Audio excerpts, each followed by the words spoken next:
The White House card is so gas. I know a bunch of us MMA fans were saying the card is not that bad, this and that. But in my opinion, I think this is overly hyped. And I tell you why the UFC messed up because of this.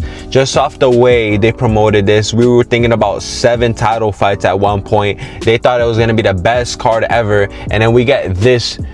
Yeah, it's okay. I mean, I'm gonna definitely tune in no matter what, but we're talking about building UFC to a big sport, you know what I'm saying? And that fight, it ain't gonna make UFC a big sport. It's just gonna be something that's gonna be in the history books, yes, for sure. But just starting off with the first fight, Diego Lopez versus Sean Garcia. Yes, a bunch of MMA fans like us, we're gonna know that this is a good fight. But who's the guy that don't know about UFC like that, you know, these politic guys, they don't know, you know what I'm saying? And they're gonna be like, man, who are these guys? You know, like, I guess the performance is probably gonna be good. They're gonna definitely bang out. No doubt about it that fight is definitely gonna be technical, and I feel like it's close. People might think Diego Lopez might take it, and there's some smart people that might think Sean Garcia might take it. Look at that winning streak that he's in, and he's a dog. Sean Garcia is a dog, so, and he's gonna fight another dog in Diego Lopez. So honestly, I'm definitely intrigued for that fight, and I think that fight is definitely gonna be crazy for sure. But the casuals, they don't know, you know what I'm saying? And we're talking about building this UFC corporation bigger and bigger. That one is bad. Bo Nickel versus Kyle Dawkins. I think that fight, I'm not too hyped for that fight. I don't know why they're trying to build Bo Nickel that much. Like, I don't think Bo Nickel, to me, he's a hype train. They be trying so hard with building these American fighters, and that's why we're getting Michael Chandler in that fight. I don't think that fight is good. I think that fight is horrible. They're basically trying to replicate what Conor McGregor versus Michael Chandler would have been, but I think still that Mauricio Rufy would start Conor McGregor, so it's not even close. It's just a more skilled Conor McGregor fighting Michael Chandler. And yeah, let's get to this Bo Nickel one. Bo Nickel, yeah, you know Bo Nickel's gonna win that fight. In my opinion, Bo Nickel's, he's gonna make it look easy. I know Bo Nickel, yeah, his last knockout at UFC 322 was definitely good. I'm definitely not sleeping on that. I was there, and when I saw it up in person, bro, the dude looked like he died, bro. He could not get up after that head kick knockout. So yeah, Bo Nickel, after his last performance, I get why they would put him in a White House card. This is an American card at the end of the day, and there's not that many exciting American fighters right now as we could speak. Maybe John Jones would have been cool for the main event, but yeah, John Jones right now, it seems like he's having a little sad time that he's not in that White House card. He's coping right now. He's very upset. Like, bro, obviously they're not gonna add you in the White House card. One, he would do some BS. He'll probably make that card bad, like good promotion, and it wouldn't fall through.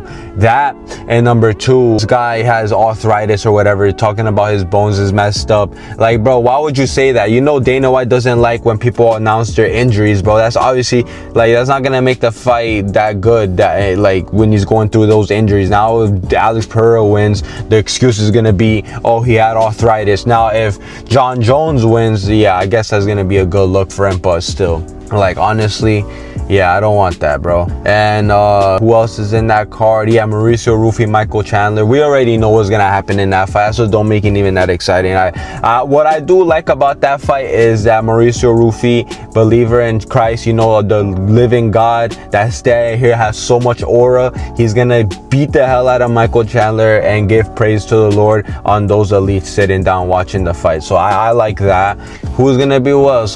Because I know I'm missing a couple. I'm forgetting. Amin Zahabi versus Sean O'Malley. Okay, cool, but I'm not hyped for that fight, to be honest, because I know Sean O'Malley's gonna beat Amin Zahabi easily. He's just gonna beat the hell out of him for 3 rounds. I hope they make it a 5-rounder, but Sean O'Malley's gonna dominate his ass, bro. Like, Sean O'Malley's just gonna piece him up. That's why I see going for that fight, because how the hell you make you versus Chito Vera look close? And Sean O'Malley dominated Chito Vera in that fight, so I just know exactly what's gonna happen in that fight.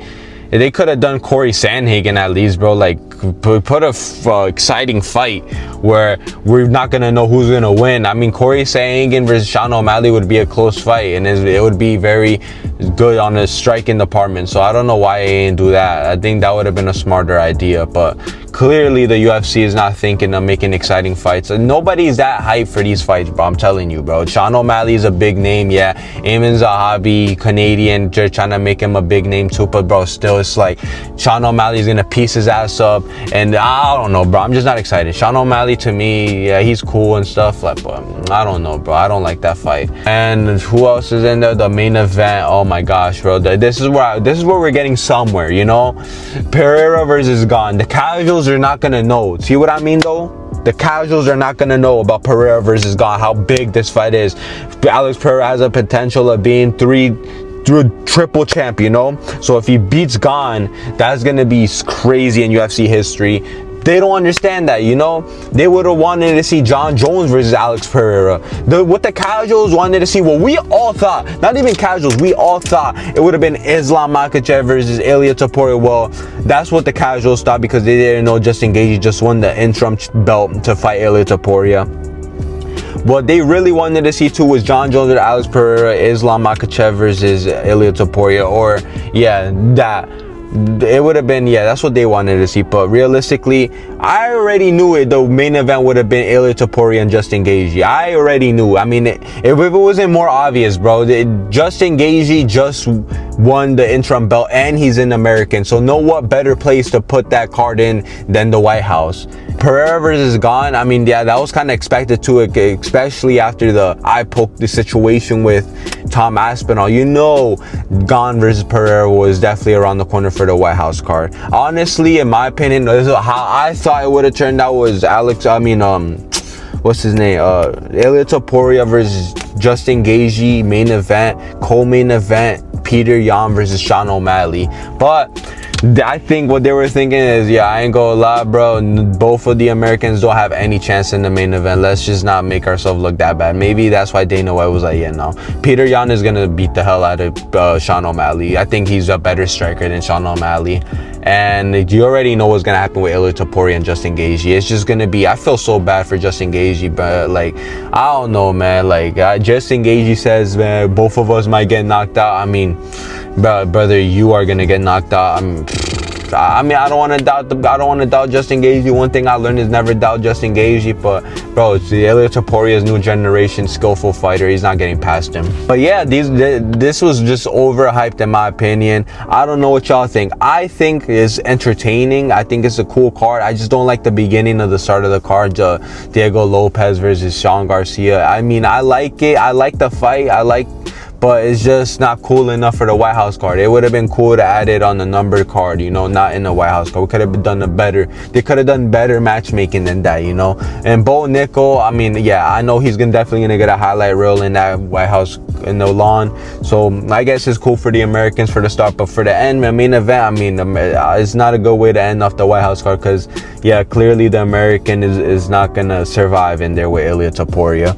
But let me know what y'all think about this. Y'all think the White House card is good? 1 out of 10. Me, I'll give it a 8 out of 10. 7.5. I'll give it a 7.5 just because of how overhyped they made it. They were talking about 7 title fights. Y'all can't remember. Where is Conor in there? Conor is not in there. I think because Conor made things complicated. You know, you wanted a big bag.